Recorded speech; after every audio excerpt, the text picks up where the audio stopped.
She found her way into my home. Please, I don't know what to do. I've tried to tell my wife about this, but she's a science teacher, and thanks to my history of practical jokes, she thinks I'm just kidding. There is something stalking me. I don't know what it wants, but almost every night since I started seeing it, it has terrorized me. It doesn't touch me. It doesn't communicate in any sort of way. It just fills me with horror. If I seem to ramble, please forgive me. I haven't slept in several days. We live in the second floor of a duplex with stairs down the back of the house and to the basement where the laundry machines are. There's a door at the bottom of the stairs before the door to the basement that looks onto our back porch and into the backyard. 6 days ago, I was going down to the basement to bring up some laundry, and I glanced out the door as I passed. There was a figure standing at the far edge of our yard. Her back was to me, and she was just standing there, looking back into the woods beyond our yard. She was dressed in nothing but a light gown. It had lots of flowing material coming off that was whipping around in the air slowly. The whole scene creeped me out instantly, but I thought she might be a friend of our downstairs neighbor, so I continued to the basement. When I came back up, she wasn't there. The next night I went down again, and as I passed the back door, I looked outside. The woman was back. She was exactly like she was the night before, facing away, not moving. The hair on my arms and neck stood up straight when I saw her. I was even more creeped out when I realized she was wearing the same clothes the night before. That's when I did something I shouldn't have. I opened the back door. Leaning out, I called to see if she was okay. She didn't respond. She didn't make any sort of indication that she'd heard me. It was freezing cold, so I shut the door and locked it. Coming back upstairs afterwards, I looked out the window, and she was gone again. Later that same night, I was in the bedroom, getting ready to go to sleep. Everything was dark because my wife had gone to bed before me. Our bedroom looks out over the backyard, and my side of the bed faces the windows, so I have to get past them to get in. As I was doing so, I suddenly got that deep dread feeling in my stomach that I'd gotten the first time I saw the figure in the backyard. Something compelled me to hesitate by the windows. My hands were shaking as I pulled the curtain back a bit and peeked through the shades into the backyard. It was a clear night, so the backyard wasn't shrouded in darkness. The woman was standing in the middle of the backyard, no longer at the edge of the woods, facing the house with her head tilted up to look directly at the window I was peeking from. I jerked away instantly, afraid she had seen me. Her face was covered in shadow and hair, but I saw her chin and nose, a sharp nose and a thin chin, gray. Her skin looks gray, I think. Her hair is black and long. I was so scared I jumped into bed and covered myself with the covers. The next day, I played outside in the snow with my 4-year-old daughter. She wanted me to pull around the sled in the backyard, but just the thought of going back there made me scared again. So I talked her into digging holes in the snow in the front yard.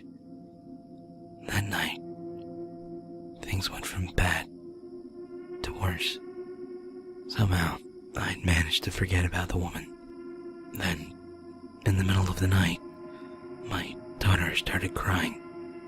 Our bedroom is across the hall from hers.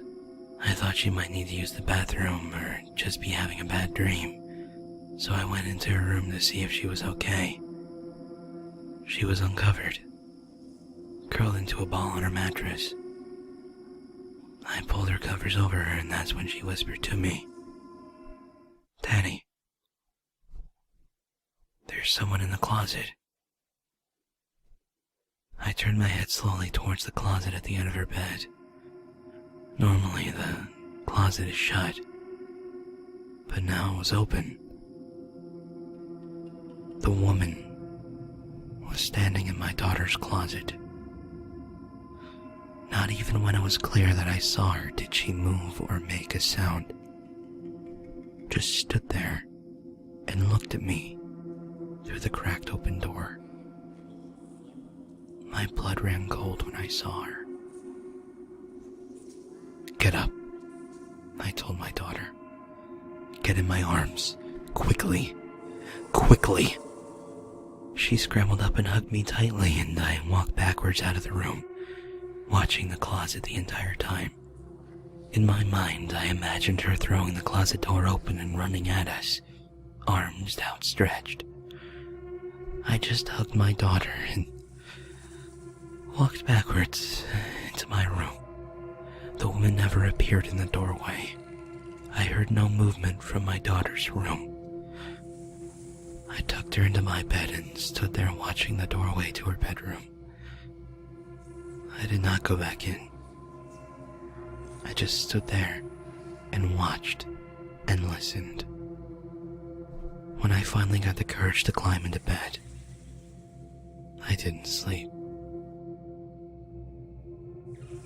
Sunday, I told my wife everything. I told her about the first time I saw this woman. I told her about calling out to her and seeing her from the window. I told her that she had appeared in our daughter's closet. She told me it wasn't funny, that it was my fault for our daughter's bad dreams, and that I shouldn't encourage her to be afraid of her closet.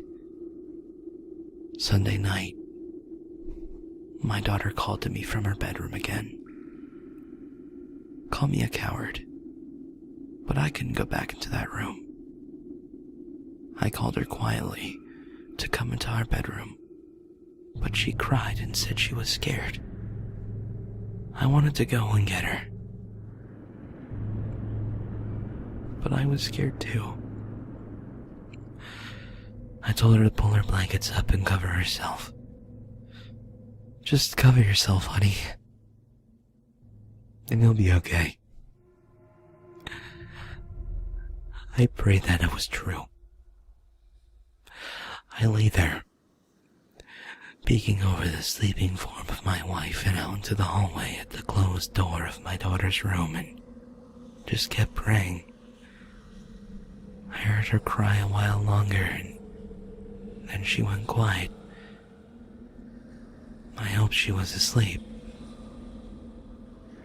Monday, I piled toys in front of the door to her closet.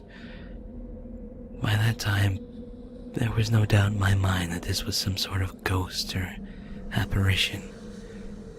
But I piled things in front of the closet anyway. Like a pile of toys could stop a ghost. Monday night, my daughter did not cry. But I didn't sleep. I lay there, looking at the ceiling, tense. Around 2 o'clock, I heard her bedroom door creak open, and I knew something was wrong. She must be scared, I thought. So I called her like before. "Just come to me and you can sleep in our bed, sweetie." But she didn't come. I peeked over my wife. The woman was standing there in the doorway to my daughter's room. Her arms hung at her sides. Her shoulders slouched down. Her gown was dirty, like it hadn't been washed in years, and hung off her like torn rags. I wasn't breathing. I wasn't blinking. I just looked at her, and she looked at me, and I thought, this is it. I'm going to die. She never moved, never made a sound. I whispered, Please. Go away. Please. Leave me alone. Please. I'm sorry. I couldn't look away.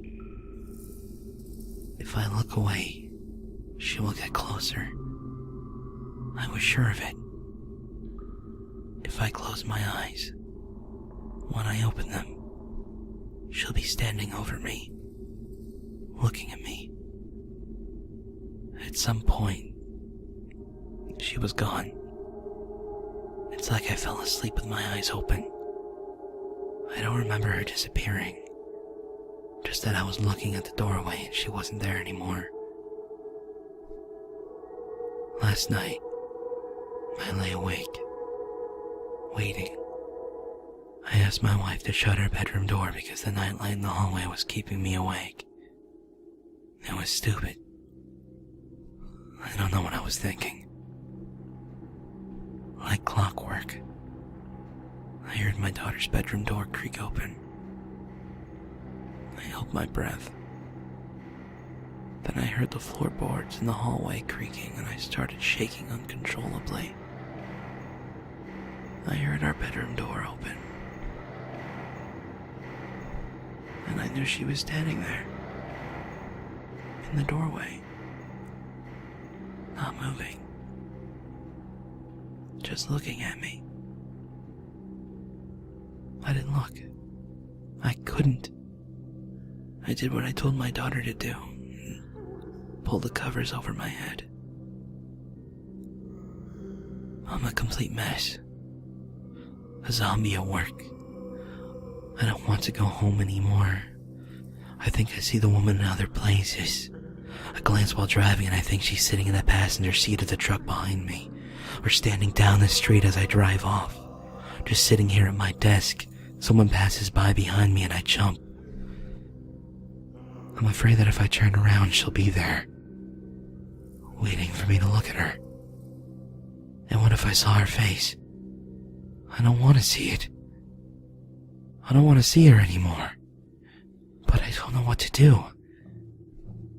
The only hope I feel is that, for unrelated reasons, my wife is talking about moving, but her lease isn't up until May. I don't know if I can hold out that long.